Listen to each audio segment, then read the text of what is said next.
And we are back live. Thank you guys so much. It is another Tuesday night edition of Seeking Vibes with your host, Dale. That is myself. And I just want to welcome everybody here.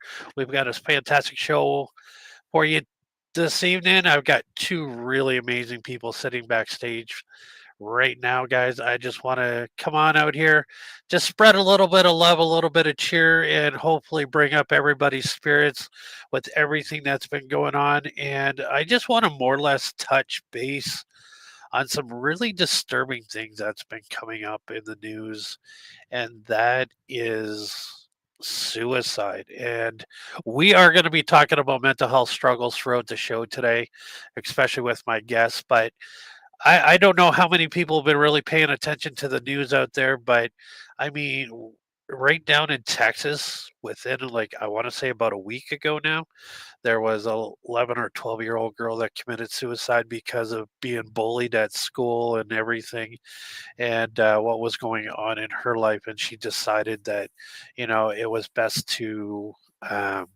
End things, and to me that's really disturbing. That is so hard for me to even wrap my head around, that somebody that young can make a decision like that, that they don't want to be on this earth anymore because of people around them bullying them. And bullying has to stop. It is such an ugly thing.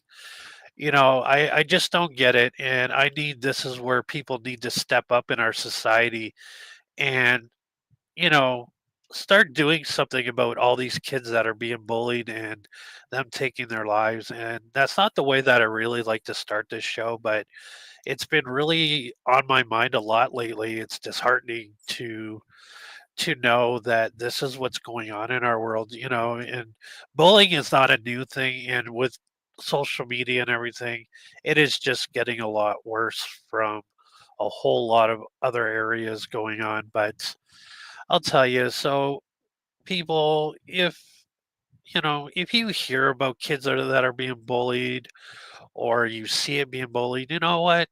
Step in, stop this. Like let's start changing how society is with bullying in these little kids, because it is senseless when they feel so disheartened that they don't know who to turn to or who to talk to, because they really feel like nobody wants to do anything about it. This is where we have to rely on our teachers and our law enforcements and our parents to step in and start making a difference in all these kids' lives, because we need these kids. These are our future. These are the people that we're going to rely on to one day hopefully run our country. So once again, I mean, my hearts go to all these families that their kids have committed suicide over the last month. I've heard about 3 or 4 of these stories, and every time it's disheartening knowing that these kids feel like there's nobody to turn to because nobody will listen to them.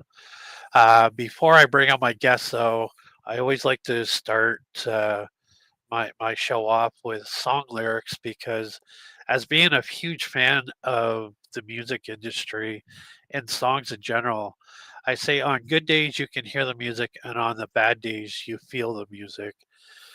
And this song that is by a well-known Canadian band called Nickelback, and the song is actually called "If Today Was Your Last Day."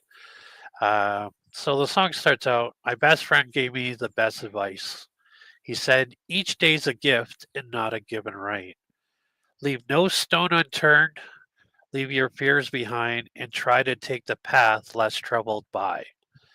The first step you take is the longest stride. If today was your last day, and if tomorrow was too late, could you say goodbye to yesterday? Would you live each moment like it was your last? Leave old pictures in the past. Donate every dime you have, because today could be your last day." And that is a real struggle for a lot of people out there, is just to be able to be appreciative and grateful for each and every day that we have. Um, Waking up and just putting your feet on the floor is accomplishment for a lot of people each and every day that struggle. So just be kind out there to each and everybody because you don't know what the person next to you is going through. So let's just start. Just your smile can change everybody's day. So with that, I'm going to bring out two of my guests today. They are two really good friends. They are two people that are out there who are making a difference in not just people's lives, but in animals' lives as well. I'd like to bring out my two good friends. This is Tim and Lorraine. I almost called you Lorraine. I've got Lorraine on the brain today. It's right Lauren on the screen. Miley. Miley. I always Miley. get your, Miley. Yeah. I always get your name wrong. Welcome, guys, to the show. Thank you for so much for joining me on Seeking Advice podcast. It's so great to have you guys and see you guys. It's good to be here. And like people that suffer from depression um, like to make people laugh. And I'm going to attempt that right now. And I'm just going to say thank you so much for letting me know that Nickelback was from Canada and they are not our fault. Yes, yeah, we have to take that one. But you know what? And that's the thing. Like, I mean, I worked in the music industry back in the early 2000s, and for some reason, it's like everybody hates Nickelback, and I can't understand why. Because their music is like I enjoy their music, and I know millions of others, but I think it's just one of those bands they just so good at what they do that they just get hated. But anyways, yes, they are a Canadian band from Calgary, Alberta, or Edmonton, Alberta, Canada. Well, fun fact, I've seen them in concert. Nice, nice. Yes, they. I actually had the opportunity to work with Nickelback before their album Silver Side Up came out. When Curb was their album, they were still an indie band at that time, and I was working a show called New Music West in Vancouver, and they were our headliner at that time. And then Silver Side Up came out, and they exploded. And so it's like I got to work with them before they were world famous. So that was pretty cool. But no, they are a good band. No, I enjoy them. We start the show by agreeing to disagree. That's what adults can do. Yeah, you've see, worked with we them. can agree, we can disagree and still love each other. We can. You've worked with them. She saw them in concert. I think they're the worst band that's ever been formed, but we're good. We can continue the show. Oh, and of course, Chelsea has to point out that Justin Bieber's also Canadian, but you know she'll take Nickelback over Bieber. Well, Chelsea, you can have Bieber anytime because there's one we wish he wasn't Canadian. He's but so welcome guys. Welcome. How's it Thank going? you. I told myself that I was going to be serious and somber and all those things, and then I don't think I'm going to manage. I don't think that's the point. That's not the point. You know, Tim, you are one of the most light-hearted persons I've ever met. I mean, from the first, and it's going back to 2017. I think I met you the first time up in Michigan. 2017 or 2018. It was one of those years. I wasn't at Sault Ste. Marie until 2021. Oh, really? Yeah, that was the first time I was there. So I got to enjoy 4 of those, and then they took it away from me. Yeah, that is the sad part of a lot of this. You know, that's going to be troublesome come August. Like, what are we supposed to do with ourselves? Well, fun fact: if you just send Tim Ellis a message every week and just tell him how much you are disappointed in him, eventually he will respond. Well, you know, it's it's gonna be I see what they're doing and that's gonna be amazing, but yeah, it's no MI Paracon. It's like we don't have no bar to hang out at, we don't have karaoke, and we're gonna be talking about karaoke because I heard you laid down a challenge yesterday in your own show. And sometimes you do things in the heat of the moment that you instantly regret. I think I'm safe though. I don't think we're selling 25 tickets, so I think I'm safe. So that's me daring people. Okay, I gotta order 25 tickets. I'll be right back. So we don't have a chat option, so like Chelsea, hello, Jason, hello. I don't want them to think I'm ignoring them. no, two of our favorites, and also they are going to be at your event. We are going to talk about your event in just a little bit, but when I first started this show, Tim, I always think of your story, you and Murray's story, and it's been one of the most amazing stories that I've ever heard, because I mean your mental health issues and where you were at that time. I mean, this is your comeback story has been absolutely over. I'm I'm losing my words here. Like it's over inspiring, because you were there. Like you were there at where you thought that life just could not get any worse. So let's talk about your mental health struggles. Where did it begin for you? And like the journey, like where it all became like mental health wise. Like where did you actually start feeling those kinds of thoughts? Oh man, I want to say it goes back further than 2006, but I really can't pinpoint it. So I don't want to just be like, oh, it's been with me my entire life. The first time I ever really noticed it, though, was 2006. And this is going to be uncomfortable as all heck for my wife sitting next to me. I moved into a house in Oshkosh that I no longer live in. But I was supposed to move in there with a family. Didn't. And at that point, I'm not going to get into everything with that, but I really thought that nobody else was going to love me, that life was never going to be what I wanted it to be, all those things that go through your head. I sunk into a really low place, like a devastating low place. And back then, and even now, I mean, I'm happy that there's shows like this, because let's face it, guys don't usually talk about this. Right. That's a stigma we're trying to break, is being able to talk about it as guys. Yeah. So in 2006, dealing with that, I didn't reach out to anybody. Nobody knew. Nobody knew. I mean, they knew what I was going through, but they didn't know the depth of it. They certainly didn't know, the suicidal thoughts and the suicidal attempt in 2007. They didn't know any of that.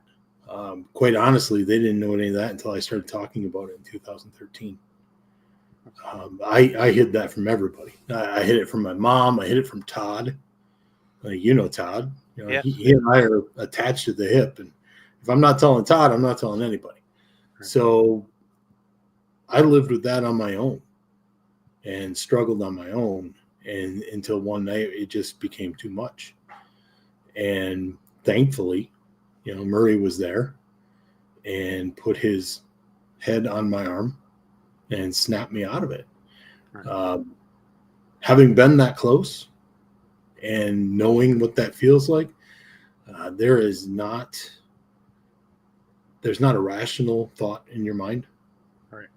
Common sense is out the window. And you're just, in that moment, I was just thinking of, person by person, and why it would be better if I wasn't here. Right. And thankfully, Murray came in and stopped that, and did snap me out of it. If I'm being completely honest, I've struggled since that day. I mean, I have good periods in my life, but there's also times where, I'll look into the distance, and, those thoughts creep into your head again, and you do the best that you can to fight them, knowing that they can't win, and knowing that, there's something here to be here for and live for. Right. Yeah, and I mean, I can definitely understand, knowing that at that time when you're going through the most what you feel is the most darkest period in a dark spin, that you really believe that people around you are a lot better without you because you feel like a burden to people. I've been there myself, which I recently opened up to. Probably, I think I talked. I think the first time I actually openly talked about it was at your event last year, to John Cassidy. Um, Everybody loves John. He's a great guy, and it was just one of those kind of moments where, I mean, I've tried suicide 3 times, and I'm still here. Um, th- but you get to a point where you just don't feel wanted. You don't feel loved. You just like you said, your rational thinking is really not there because, sure, you can think of the million reasons why you should be here, but it's that one little thing that just keeps sticking in your mind, going, well, it'll be better off without me. I, But I think also, um, because that's one of the things that brought us together is I shared my story with Lauren, and then Lauren shared hers with me, which I'll let her talk about. I'm not going to step on her story, but I think one of the things that we both struggle with is once that is in your brain and once that's a part of you, um, your brain is almost programmed to think everybody hates you. So if something goes wrong, it's an automatic, you know, everybody must hate me. I have right. no friends. It's that type of thing. But I'll hand the floor to Lauren so she can share. I'm sharing. Yeah. Um, so my story starts when I was really young, actually. I was 7. I went into the kitchen at family dinner time and threatened to kill myself in front of my family. I was old enough to realize that I didn't want to be here anymore, but too young to realize that the butter knife wasn't going to do the job. But from that moment on, I have struggled. My mom says that the signs were much younger. Um, it was recommended that I be institutionalized like right away. But thankfully, my parents went a different route with counseling, therapies, medication. Um, so if anyone can learn anything from my story, it's that there's no shame in medication. I'm literally alive since such a very young age. I've had to be on some sort of medication. I've tried, like my ego has tried to remove myself off of something, but my brain is just wired differently, and I need help. And there's no shame in that. No, absolutely not. And I mean, I went through the pills and everything, and I didn't like how they made me feel as a person. But that's not me, and I I did a different route than the traditional just take pills and numb the pain type of thing. Uh, I give kudos to people that the medication works for them. Like I said, everybody who deals with mental illness relates to it differently, and different Mhm. things work for us all.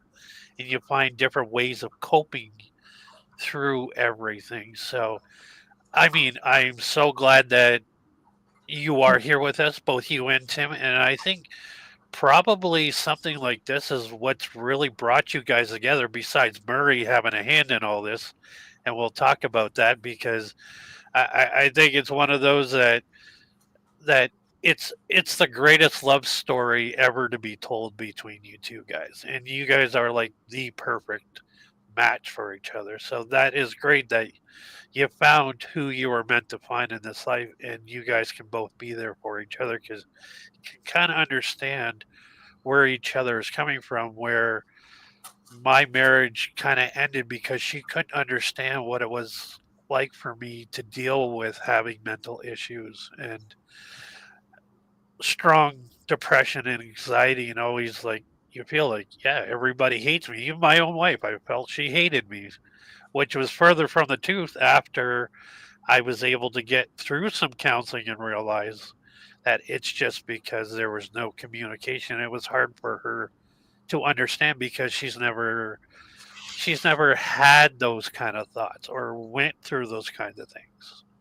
So it is good that you found a way that you're able to cope and be able to deal with today's society and today's stress.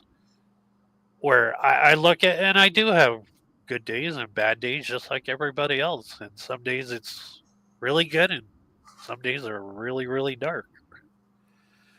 So Tim, for you, let's how what is the one thing you can find yourself doing now if you find yourself going back into those dark thoughts? Like what is something that you can do for yourself that might help somebody who's watching this show? Well, And I do something that nobody watching the show can do. I talk to Murray. Um, I for folks that know me and follow me on social media, I'm sure you know all about the foot and the issues I've been having with the foot.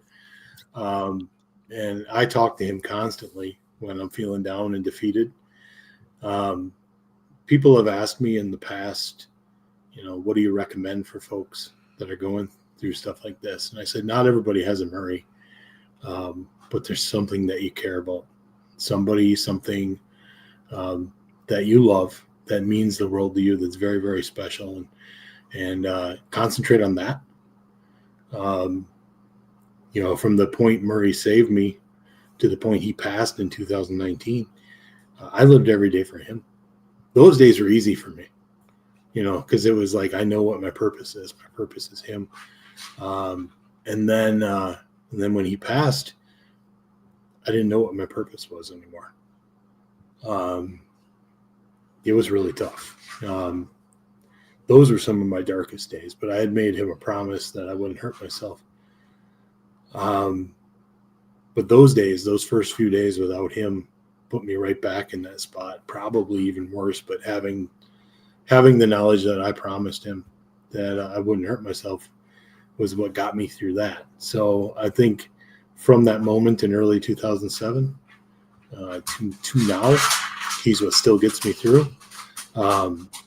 If you're listening and you're hearing a bunch of scratching and drinking, it's because our dogs just can't understand that you don't have to eat during the show. no, You know, yeah, they do. you don't have to eat during the show. Uh, So that's Daisy filling her face. But yeah, so I mean that's what I fall back on.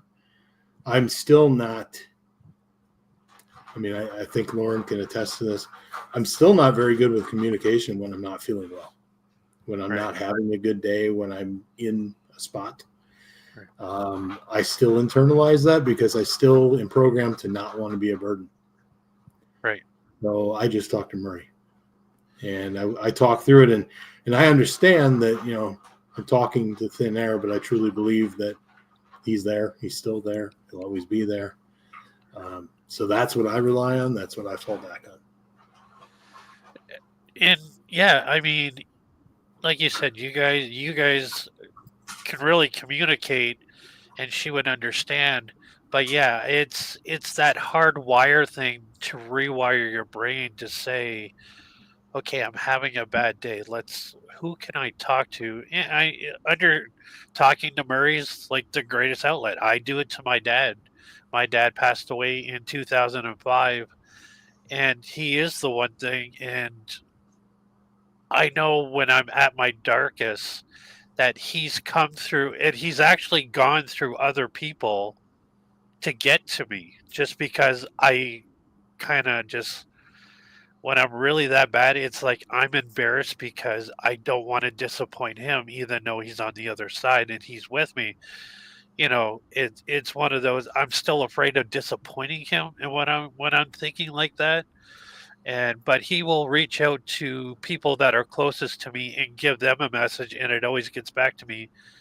Which really, the last time I was really there, it was somebody that was really close to me that he kind of sent a message and wouldn't leave them alone until they talked to me. So it's good that you can still talk to Murray and he is there and it's not talking to thin air. Uh, because I'm sure when you're feeling your lowest, you can feel him at that moment. You can, it's like his presence feel a lot stronger. Uh, but yeah, it's just that whole thing of why can't we just talk? And that's the hardest thing. And I struggle with that every single time I struggle. I'd rather shut down and just become a hermit than I will just to open up to the people who I know will who care and will listen. Um, so Lauren, what about you? I mean, I know you said you're on the medications and stuff like that, but are there other ways you, when you're having those days where you kind of just figure out another way to get through it? I probably would say that I use Timothy to vent and to talk to. Otherwise, I've always been like a big advocate of like moving your body somehow, whether it's a walk or working out. That kind of drowns out the noise quite a bit. Yeah, I can agree with that. I mean, I just got back into the gym about a month and a half ago after listening to guys like Tim Shaw and Dustin Perry a lot, and how much work going to the gym really helps, and it really does. And days when I really want to talk myself out of it, I can hear Tim's voice in my head going, "Get your ass to the gym." But it's like those little inspiration things. But yeah, just getting out and getting out of your four walls, I find is the best. Is if you can figure out like just to get out of the, you got to move in order for it to not really affect you as much. Um, so let that will bring us like right into, so Tim, is that's when you created Photograph for Pooches, is through Murray's memory and everything. What was that your best coping mechanism for losing Murray? And I didn't create Pawtographs until 2013, so it was 6 years after the attempt. I created Pawtographs for Pooches because I was getting some attention within the paranormal community. I had filmed Paranormal Witness. I was about to be on the Sci-Fi Network, and I was starting to get some invites to speak at some events. And as a part of that, they give you a table, and they tell you to sell whatever you want. And I thought, how about I use this space for something good? And that's how Pawtographs for Pooches was created. From the beginning, it's always been about creating a legacy for Murray and sharing his story. I'm a real big advocate of it. It's his story, not mine. Because if he wasn't there, then I wouldn't be here anymore. So everything that's happened for me in the last 18 years is because that little dog walked into the bathroom one night while I was at my lowest moment. So it was a way for me to give back to him and create a legacy. And here we are in Michigan, just I think 12 days, something like that, 11 days maybe. We will cross $130,000 donated, and so I know that people will remember Murray until at least I'm gone, and that's special to me because I feel like he deserves that. And to go from a puppy that was beaten horribly before I got him and not supposed to like people to all of a sudden becoming the face of this charity and the spokespooch per se, something special. And the last time he was at an event was in Wisconsin, and he got a standing ovation. The one time that I spoke at Michigan Paracon, I shared that story. I shared the picture of that moment, and I got a standing ovation at Michigan Paracon, and I know that was for him.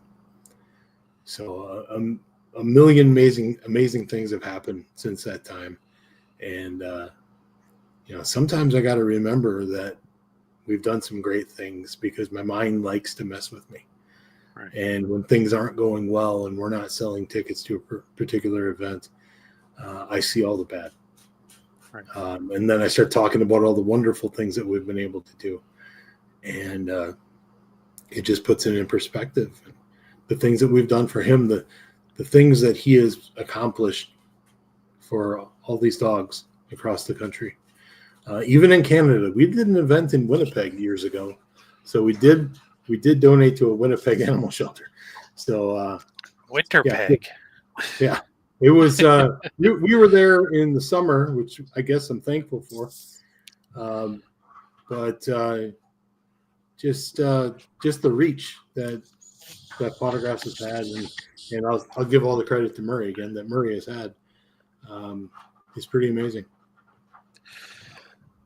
So if you can, like, talk about finding Murray. I mean, that's the special story because, like you said, he was a dog that wasn't even supposed to like people because of what he went through.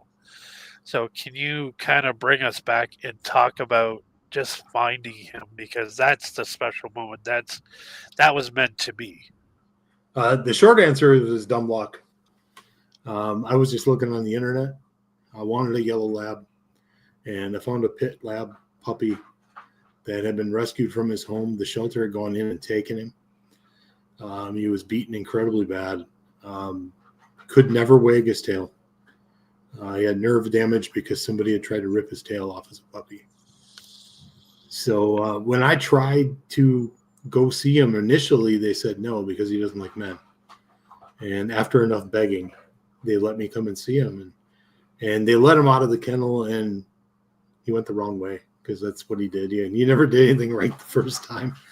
And he turned around, and this little puppy that wasn't supposed to want anything to do with me jumped into my arms. And it was like, this is meant to be. Right. And I felt whole again. And brought him home, I think 10 or 11 days later. They made me wait a weird amount of time. And the first thing that happened was that he was following what I was hearing in the house. It was my first steps into the paranormal world were when I bought that house and I had things happening. And for him to follow the things that I was hearing made me feel sane again. Because quite honestly, I thought I was losing my mind.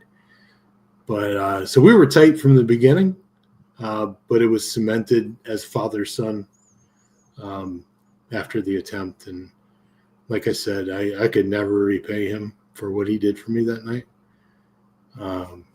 But I try every day, and I hope we make him proud. Without a doubt. I mean, what you've created with Pawtographs has been an overwhelming response because, like you said, to date, I mean, over $100,000 donated to various animal shelters is amazing to create something and to bring people together. And you brought the best of both worlds. You brought not only the animal people, but you're bringing the paranormal community together and sharing something that we all love. Like, we all love our animals. They're not even animals. They are extension of ourselves. They are the kids that we might not have had, or have brought us affection. Like, you can have the worst day, come home, and you see that wagging tail and that happy go lucky pet sitting at the door waiting for you, and all your worries go away for that day. So it's truly amazing. So I've got the poster here. We're gonna bring up the poster here and talk about some of these amazing people that you've got coming in to speak for on March 8th. That is in Holt Lake, Michigan at the Lakeshore Resort. So if you have not gotten your tickets yet, right after this show ends, we need you to go over to Poochesforpawtographs.com, get your tickets, and join us on March 8th. It is going to be an amazing event. And Tim laid out a challenge yesterday on their own show that stated that if he was to, I'll let Tim tell the story because he says it's one of those slips up that came out of his mouth, but I don't believe so. I think Yeah. Murray made you say it. What? Well, first of all, we need to address the fact you murdered the website, Dale. Did I? Yeah, it's Pawtographs or Pooches. Oh, It's not Pooches or Pawtographs. oh. Pawtographs or Pooches. I'm dyslexic, Tim. Don't pick on me. But anyway, so we do a show every other Monday called Milkshakes with the Mileys. And during that show, I said, if we sell 25 tickets between now and March 8th, or get donations to the equivalent of 25 tickets, that I will sing karaoke. And people can record it and put it on Facebook. And I don't like singing in front of public people. I will sing in the car. I will sing in the shower, both places alone. I will not sing in front of people. I've never heard him sing in the shower. So yeah, that's because I sing. I guess Lauren's looking for a shower performance now. She wants to record you outside the bathroom door. Yeah, she's not getting a shower performance, as dirty as that sounds. Anyway, so if you guys want to help Lauren out, because I think this has become her goal now, help her out. Go to pawtographsforpooches.com, and on the front page is the donate tab. You can just donate there. Or you can go to the website, hit events. You can get your tickets at that link. Or if you're on my Facebook, go to the Eventbrite link that I have posted in one of my many status updates with the poster, and you can do it there. But yeah, so if we sell 25 tickets or the equivalent, I can't think of what it is right now. How much would it be? It'd be 75 times 25, which whatever that is. Well, let's just round it out. Let's just say if you can raise $2,000 by March 8th. You'll sing? It's only $1,875, so I think we can do that.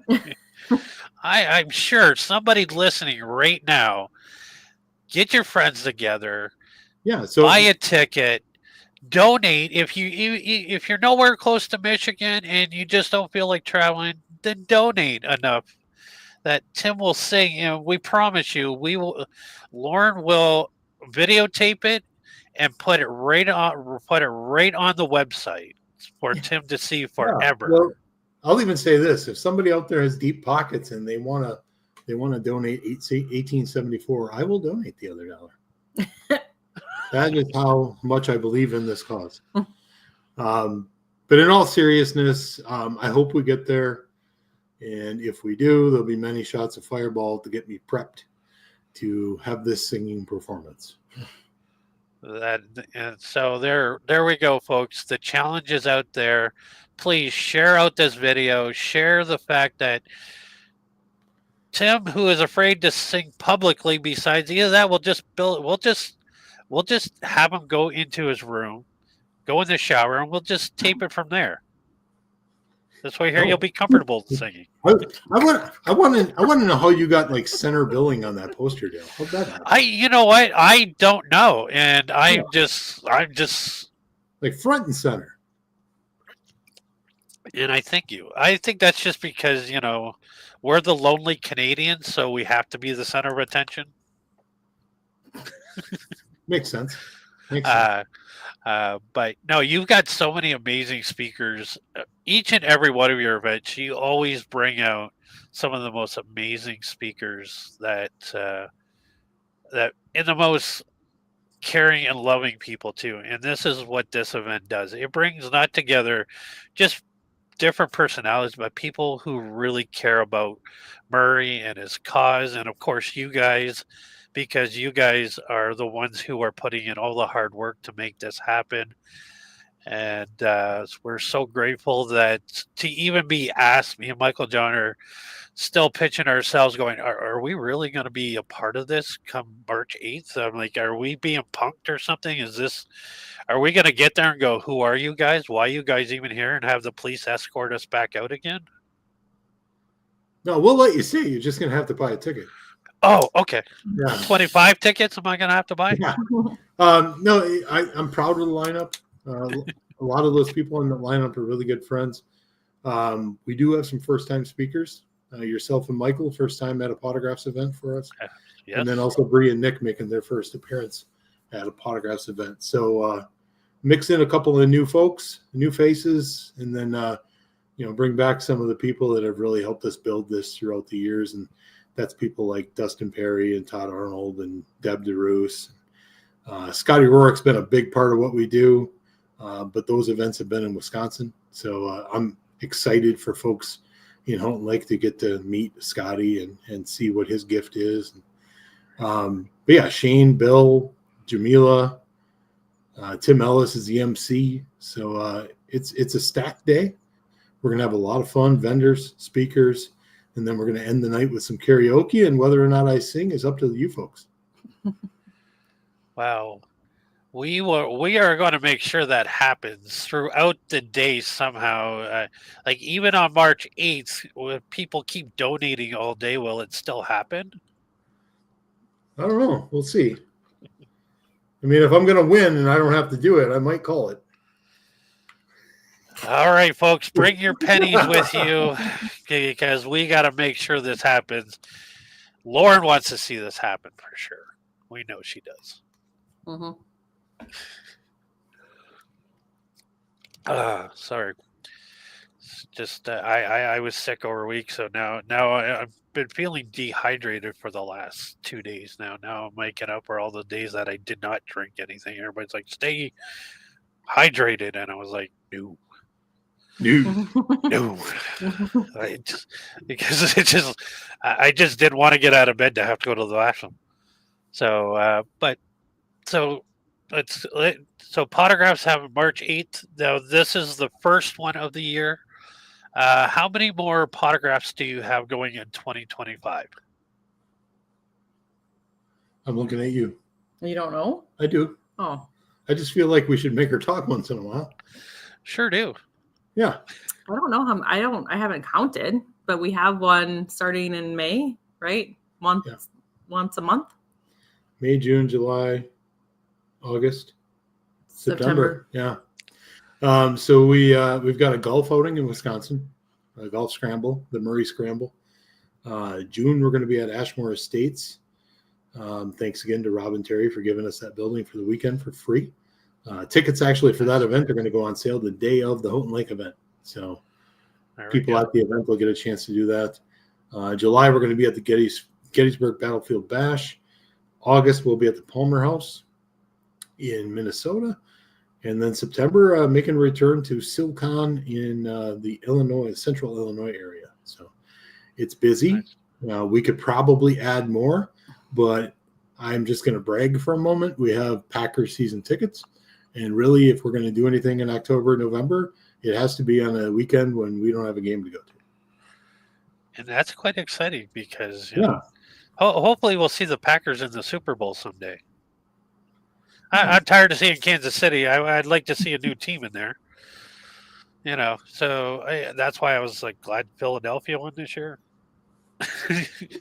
Because I don't know if I would have been able to handle a three-peat by that team. I mean, I don't think you would have been able to. Yeah, I think Mahomes' head would have been too big. Talented guy, but like I said, 2 Super Bowls, that's enough. Okay, give somebody else a chance. Yeah, play fair.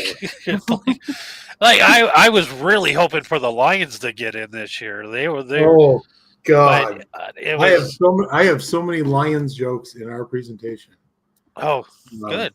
I am putting salt in the wound for Michigan folks. Yeah, I was so happy that Detroit lost.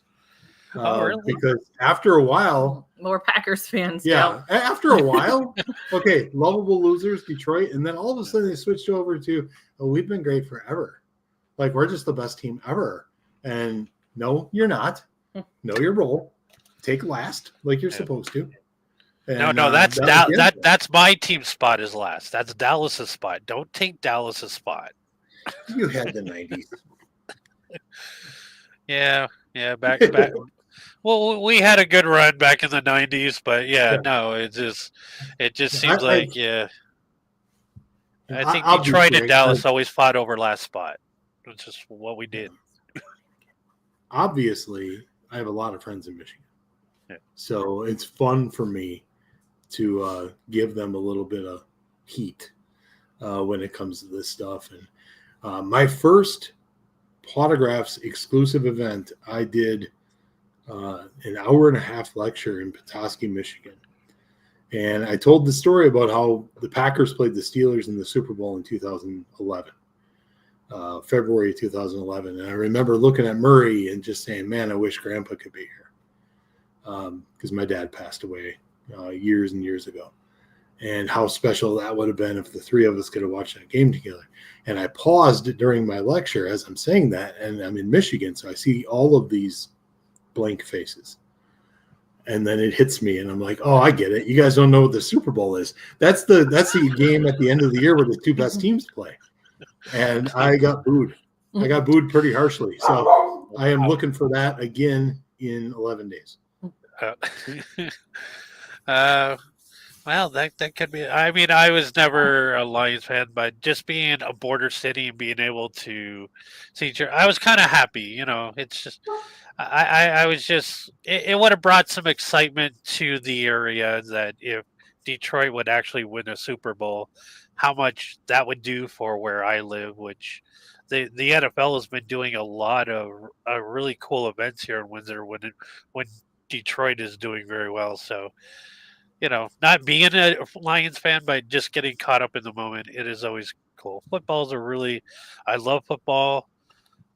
Unfortunately, it's just I don't know what it is, but at such a young age, I think it was my mom that bought me a Dallas jacket, and I've just always been a Dallas fan. I just don't know why.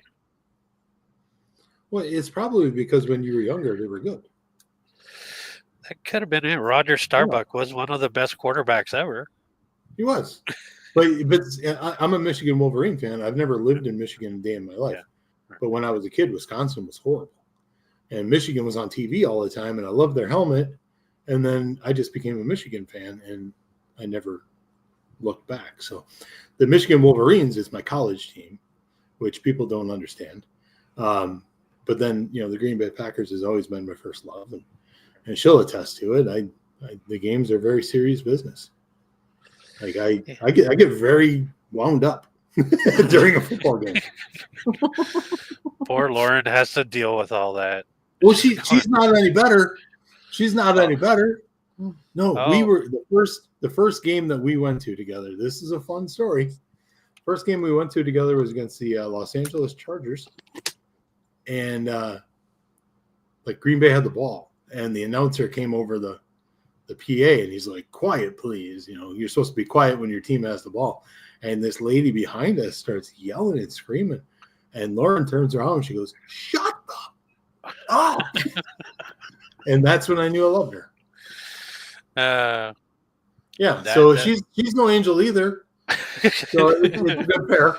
It's a good pair. It is, and I mean, for those people that don't know the story of how you guys met, Lauren, I want to hear from you. We've heard Tim tell it about 1,000,000 times. Let's hear you talk about how you guys met. I want to hear it. Oh, really? Yeah, I want to hear it. Well, So we met at Michigan Paracon. I wasn't even supposed to go. I was gonna dip out, cancel my plans, but showed up anyway. Found out that Tim. I think we approached his table to say hi because we found out he was from Wisconsin. And then later that night, he decided to buy me and my friends a drink. And then I decided to buy him a Fireball. And he took the shot glass without even drinking it and just walked away. And then, yeah. That's about it. It's playing hard to get it, and I won. Yeah. You know, Tim, it's supposed to be the women that are supposed to play hard to get, not the guys. Follow me for more dating tips. That's what you should do. Okay, but then you did follow us around then. I didn't. Tony did. Okay, well, Tony did, Yeah. but he didn't keep his mouth shut though. It was beautiful, He gorgeous. Even. yeah, he's in his drunken state from Fireball and goes, "You are so gorgeous." Again, it worked. Yeah. Tim's gonna write a dating book for men, and it's gonna sell hotcakes. There we go. How to pick up a woman. Take the drink and walk away. Yeah. Act like you're not interested. I wasn't interested though. I was returning the drink favor because you bought us drinks, and then we were all going to take a shot. And then Tim had to walk away. He spoiled the moment. Nice. And then my buddy wouldn't leave them alone. Mm-hmm. And then eventually it was like, oh, I'm not getting rid of these ladies, so let's just talk to them. Okay. And here you are. You guys are officially married, which congratulations to you guys both.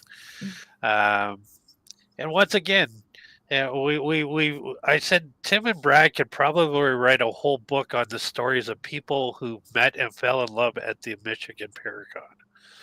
Because it was one of those events that so many people went to and always find somebody, because obviously we're all there because we all have similar interests. So, and it's really cool. That's where you guys met, in Michigan and not in Wisconsin. Right. Yeah. We lived like 30 minutes away from each other, and we had to go 6 hours north to meet each other. If anybody wants a dog, her name is Ray. Oh, you couldn't give her up, Tim. You know that. I would be love her too much. So, guys, I appreciate you guys so much to come on, and Tim for opening up about your story, and Lauren, like I said, opening up about mental illness is a very difficult thing to do, and it's a stigma that we are trying to slowly chip away at, that people will be more open to talking about their struggles so that other people who feel alone out there know they are not alone out there. So I appreciate you guys both coming on the show to talk about a very difficult subject, and I'm both glad that you guys are both here, because I cannot picture a world without you guys, because you guys are both very special and kind-hearted people, and we love what you guys are doing out there. So once again, go ahead, make the plug for Pawtographs for Pooches, Murray's Legacy. Let's make sure we sell 25 tickets or $2,000, whatever comes first, and so we can get Tim up there singing on March 8th. It's going to be a debut and a record contract coming shortly after. He's like, negative. Yeah, I'll let you make the final pitch. Please come. There you go. I personally really love the event because it just feels like a giant family reunion. Absolutely. You're hanging out with your family and friends, and I don't know, can't get any better than that.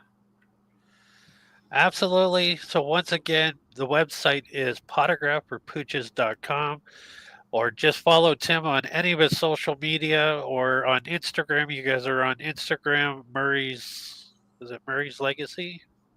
Murray's Legacy _ Tim and Lauren. There you go, on Instagram. Guys, March 8th, it's coming up really, really soon. Let's get some ticket sales out there. Like I said, after the show ends, go over, get yourself tickets, get yourself down to Holton Lake, Michigan. Holton Lake, Michigan is a whole other story. It is an amazing place where people have never been there. It is truly amazing out there. It's a great community, and the Lakeside Resort is a beautiful place. So come on down, have some fun, get to hang out, meet some amazing people, raise money for a great cause, because all this money is going to the local animal shelters. And with that, I'm going to say thank you guys. I can't wait to see you guys in a few weeks. In the meantime, guys, like we said, be kind to one another. It's so much easier And let's stop all the bullying and all the bullshit that is going on in this world right now. Just love one another. It's so much easier. Grab a puppy, give them a hug. So, guys, we will see you guys in a few weeks. In the meantime, everybody, remember, if you can't change the world, you can at least change the world for one person. And everybody, have a good night.